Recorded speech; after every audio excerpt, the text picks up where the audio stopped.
आप जो कुछ भी चाहते हैं वे आपके कंफर्ट जोन के ठीक बाहर है। आप लाइफ में जो कुछ भी चाहते हो वो आपके कंफर्ट जोन के ठीक बाहर है। आराम आपका सबसे बड़ा जाल है और आपके आराम क्षेत्र से बाहर आना आपकी सबसे बड़ी चुनौती है। ठीक है ना। इंसान के लिए सबसे बड़ी समस्या क्या है? अपने जो उसका जो कंफर्ट जोन है उससे बाहर आना उसके लिए सबसे बड़ी चुनौती है। जी गुरुजी। पर एक चीज बताता हूं, कुछ लोग कहते हैं थोड़ा सा मिलता है उनसे बात करो तो कहते हैं 2 वक्त की रोटी खानी है, क्या ले जाना इस संसार से, ज्यादा हाय हाय नहीं करना। एक कुली भी वही बात कहता है कि ज्यादा हाय हाय नहीं करनी, 2 वक्त की रोटी खानी है। दोस्त आधी आधी रात तक बोझ उठाता है वो। एक रिक्शा चालक भी यही कहता है, कौन लेके गया कौन लेके जाएगा, खाली हाथ आए थे खाली हाथ जाएगा। दोस्त पूरी पूरी रात वो किक मारता रहता है अपने ऑटो की। बात समझ रहे कि नहीं? Yes sir. अगर आपको लगता है कि ये मैसेज मैं पूरी मतलब दुनिया के लिए ही दे रहा हूं, अगर आपको लगता है कि जो काम आप कर रहे हो वो अच्छा है तो दोस्त एक बार जरूर सोचना कि अच्छे में और बेहतर में थोड़ा फर्क होता है। जी गुरुजी। अगर आपको बेहतर चाहिए तो अच्छे का त्याग करना पड़ेगा और जितना जल्दी त्याग करोगे उतना ही जल्दी बेहतर आपको मिलेगा। Yes sir. क्योंकि हमारा जो जीवन है ना वो संयोग से अच्छा नहीं होता, ये बदलाव से ही बेहतर होता है। Yes sir. जिम रोहन ने ये बात कही है कि हमारा जीवन जो है वो संयोग से अच्छा नहीं होता, ये बदलाव से ही बेहतर होता है। कंफर्ट जोन वो जगह है जहां सपने दम तोड़ देते हैं। अगर थॉमस एडिसन अपने घर में ही बैठा रहता तो दोस्त ये जो आज बल्ब का आविष्कार हुआ ये कभी नहीं होता, ये सपना ही रह जाता लोगों के लिए, दम तोड़ देता है। ठीक है ना। धीरू भाई अंबानी 500 रुपए में नौकरी कर रहा था पेट्रोल पंप पे, अगर वो भी कंफर्ट जोन में चला जाता कि छोड़ो यार चल रहा है ना अभी, ज्यादा हाई हाई नहीं करने का, तो दोस्त आज रिलायंस जैसी इतनी बड़ी इंडस्ट्री जिसने लाखों लोगों को रोजगार दिया है, हिंदुस्तान की एक बहुत बड़ी कंपनी जिससे हिंदुस्तान का नाम रोशन होता है, वो सपना वहीं का वहीं दम तोड़ देता अगर धीरू भाई अंबानी फैसला नहीं लेता था। एक अंडा होता है, अंडा, मुर्गी जब उसके ऊपर बैठती है तो दोस्त उसमें एक चूजे की आवाज आती है ठीक 22-23 दिन के बाद, चू चू चू चू चू की, और अंदर से वो चूजा जोर लगाता है और उस खोखले को तोड़ता है, जिस खोखले में वो सुरक्षित महसूस कर रहा था उसको तोड़ता है, तभी वो दुनिया देख पाता है।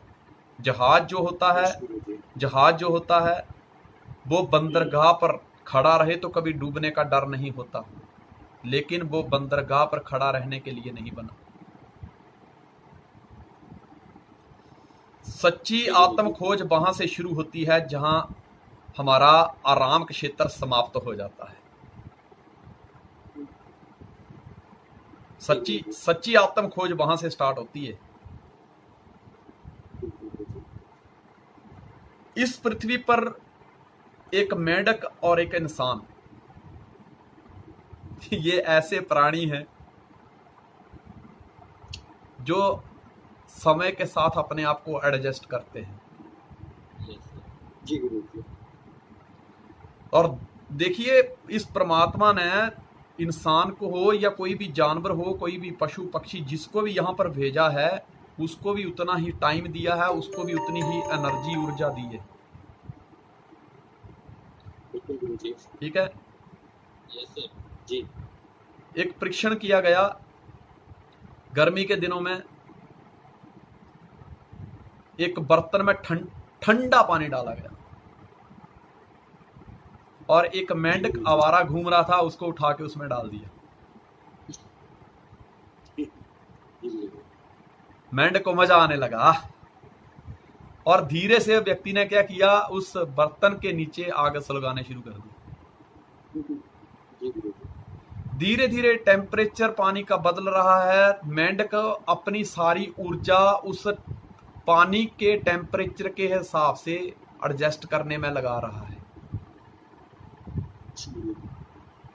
जैसे जैसे टेम्परेचर बढ़ता गया, मेंढक अपनी सारी ऊर्जा, सारी ताकत जो है उस गर्म पानी के हिसाब से उसमें एडजस्ट करने में लगाता रहा। आखिर में क्या हुआ, जब उसकी सारी ऊर्जा खत्म हो गई, सारी शक्ति खत्म हो गई, उसके ऊपर वो पानी का टेम्परेचर भारी पड़ना लगा, तब उसने सोचा कि मैं छलांग मारता हूं। पर अब उसके अंदर वो ऊर्जा बची नहीं है। वो सारी शक्ति उसने, जिस शक्ति से वो एक छलांग मारता बाहर आ जाता और आजाद हो सकता था, सिर्फ एक छलांग से। लेकिन वो सारी शक्ति उसने अपने कंफर्ट जोन के साथ एडजस्ट करने में खत्म कर दी। यस गुरुजी। दोस्तों, इसी तरह से इंसान है। आज समय है, this is the right time, ये सही समय है। जी गुरुजी। इस समय अपनी सारी ऊर्जा लगा दीजिए, जो आप चाहते हैं, जान लगा दो या फिर जाने दो। यस ठीक है? गुरुजी।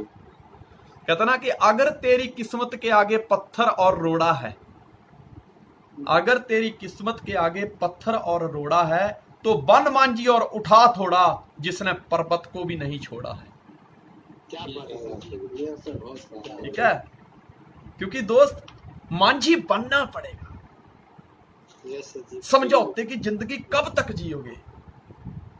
आइसक्रीम के लिए समझौता, कपड़ों के लिए समझौता है, फिर अपना बेडरूम में जब सोते हैं तो उतना अच्छा गद्दा नहीं होता, एसी नहीं होता है, उसमें समझौता। बाथरूम में गए तो टाइल अच्छी नहीं है, फिर उसमें भी समझौता चलता है। फिर गाड़ी भी मनचाही नहीं, उसमें भी समझौता है। फिर घर वालों ने देखा भी अब लड़का जवान हो गया, इसकी सगाई कर देते हैं, तो अभी शादी नहीं हो रही, तो कहीं से कहीं कहता कहीं से भी ला के दो, मेरा खाना बन जाए, उसमें भी समझौता। मतलब समझौते में आया और समझौते में ही चला गया। हैं? राइट सर जी। राइट। क्या बोलते हो? Yes sir. यस गुरुजी। समझौते में आया, समझौते में ही चला गया।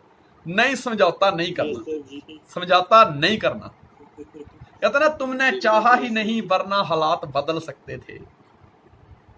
तुमने चाहा ही नहीं यस सर जी। वरना हालात बदल सकते थे। बदल सकते थे, बदल सकते थे। तेरे आंसू मेरी आंखों से निकल सकते थे। तुम तो ठहरे रहे झील के पानी की तरह, दरिया बनते तो दूर निकल सकते थे। क्या बात है गुरुजी। दोस्तों, अगर किसी को यह कहा जाए तू तो शेर है यार, शेर,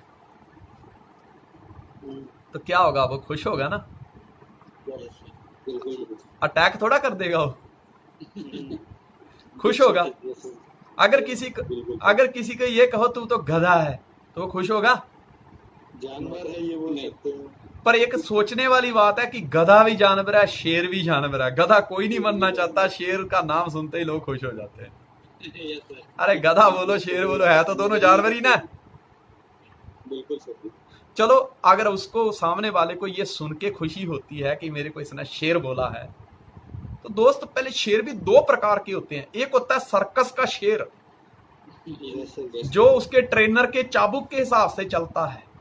जब वो खाना डालता है तो खाना खाता है। और एक होता है जंगल का शेर, जो पूरे जंगल पे राज करता है। Yes sir. बिल्कुल सर। यस सर जी। हैं?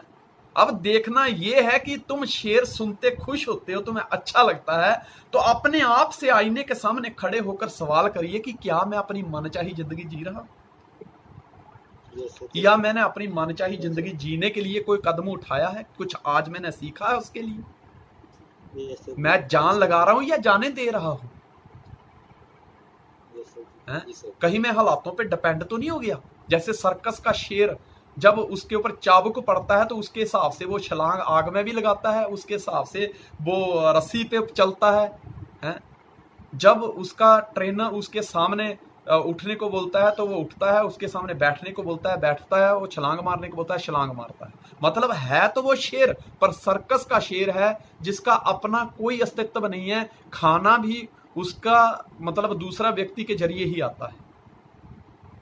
यस सर जी। हाँ, सर्कस के शेर होने में एक फायदा ये है कि सर्दी गर्मी से बचा हुआ है, बाहर जंगल में उसको कोई स्ट्रगल नहीं करना पड़ता यस सर। है। सुबह दोपहर शाम को उसको गोश्त मिल जाता है, मांस मिल जाता है, उसका गुजारा चल जाता है। लेकिन फिर भी है तो वो पिंजरे का ही शेर ना। यस सर जी। और एक वो शेर है वो जो उसको मैं मानता हूं हो सकता है कि 3 टाइम खाना ना मिलता हो, हो सकता है 2 दिन में बड़ी मुश्किल से 1 बार खाना मिलता हो, लेकिन फिर भी वो अपनी मन चाही जिंदगी जीता है। और पूरे जब जंगल में दहाड़ता है तो बाकी जानवरों को ये महसूस होता है कि यहाँ जंगल का राजा हाजिर हो चुका है।